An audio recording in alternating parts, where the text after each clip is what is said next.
भजन के बिना कोई जाग नहीं सकता। पत्नी पति कैसे जागेगा, पत्नी के साथ सो रहा है, पत्नी कैसे जागेगी जब अपने पति के पीछे चल रही है। कैसे जागेगा कोई धन की गठरी लेकर, कैसे जागेगा कोई भोगों की नींद में पड़ा हुआ। ये तो काऊ काऊ के पीड़ा उठेगी, और ये तो काऊ काऊ के प्यास उठेगी, तो वो भजन करेगा, और जो भजन करेगा वो जागेगा।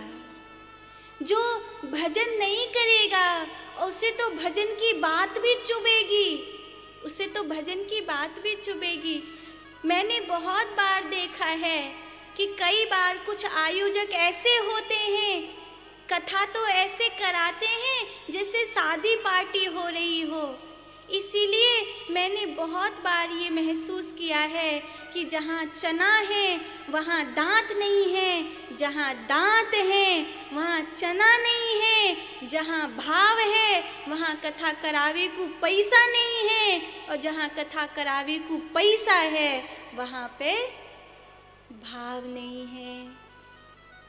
बोले महाराज हमने तो नाच भी को कथा करवाई है और तुम कहाँ आंसू बहा रहे हो। और जो कोई आयो है जहाँ पे कथा करावे को पैसा नहीं है वो रोमांचित है रहे है, रो रहे है, भगवान के भजन में मग्न है रहे है।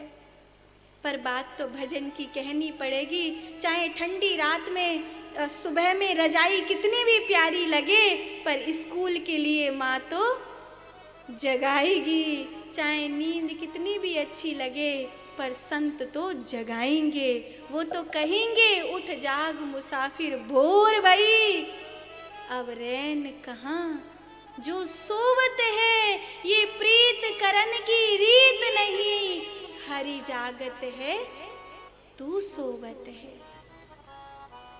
साथ हो तो सबसे बड़ी जिंदगी की कमी क्या है, हमें अटेंशन मिले, ये बहुत बड़ी कमी है। आपको पता थी अपनी जिंदगी की कमी, इसीलिए कभी भी स्वयं के लिए अटेंशन की चिंता मत करो, पीछे रहो कोई बात नहीं। आपके कर्म अगर भले हैं आपके विचार अगर भले हैं तो आपको अटेंशन एक दिन मिल जाएगी, और नहीं भी मिले तो संसार में अटेंशन लेने से करना क्या, अटेंशन तो उसके द्वारे पर मिलनी चाहिए।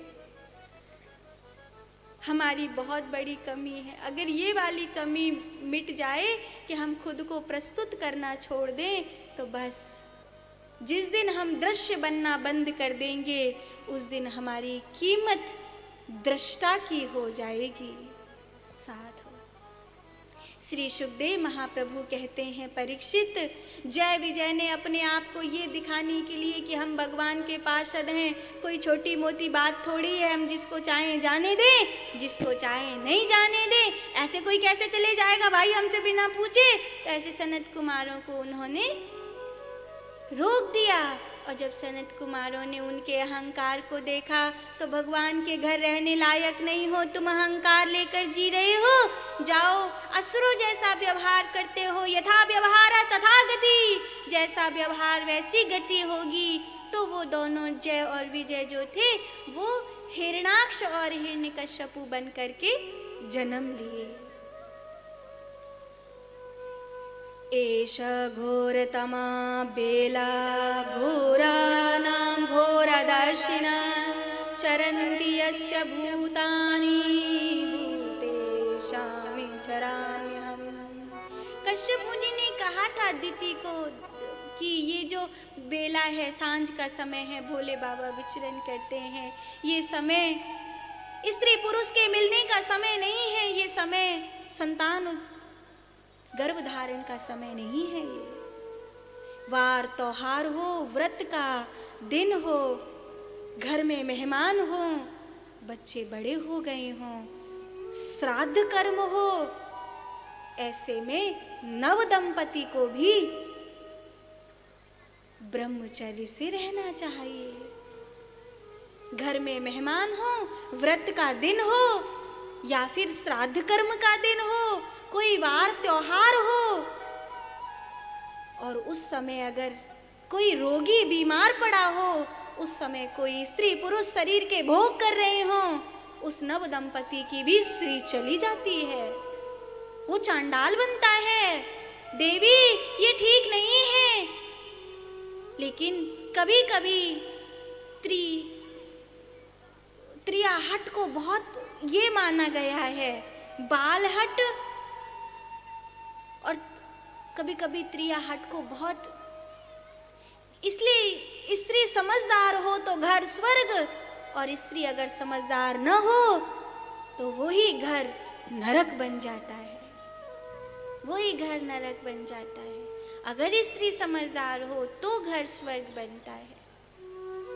साधो इसीलिए दिति के हिरणाक्ष और हिरण्यकश्यपु राक्षस पुत्र उत्पन्न हुए, और इन दोनों दैत्यों ने धरती को पाप से भर दिया। हिरणाक्ष ने तो उस धरती को समुद्र में डुबो दिया, ये कहकर कि अब किसी देवता की हिम्मत तो हो जो पृथ्वी को समुद्र से बाहर निकाले। और जब कोई नहीं था इस विष्ठा से मुक्त करने वाला धरती को, तब सबने मिलकर के भगवान को पुकारा। उत्तिष्ठ उत्तिष्ठ गोविंद,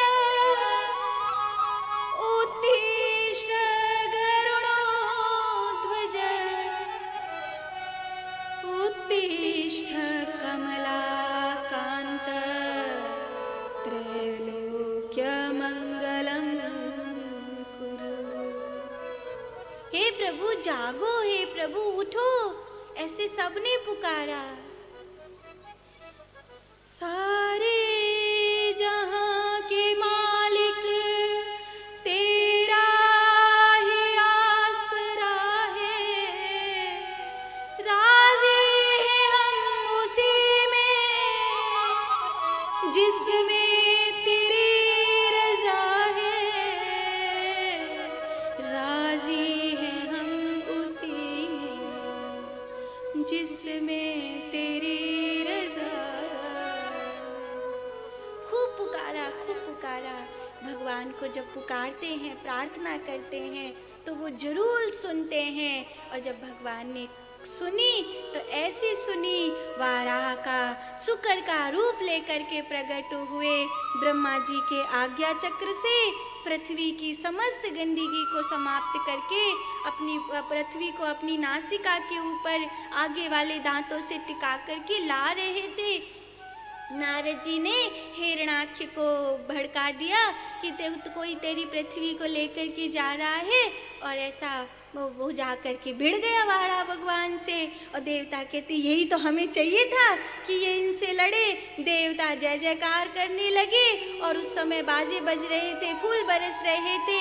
हिरणाक्ष का और वारा भगवान का युद्ध हो रहा था। हाय प्रभु अब देर न करो, हे प्रभु अब देर न करो, देर न करो, देर न करो, अब देर नहीं, अब देर नहीं। और जब सब प्रार्थना करने लगे तो वारा भगवान ने एक गदा का प्रहार किया और हिरणाक्ष की गोविंदाय नमो नमः हो गई। खूब राजी हुए देवता ऋषि मुनि, जय जयकार करी। बोलिए वाराह भगवान की।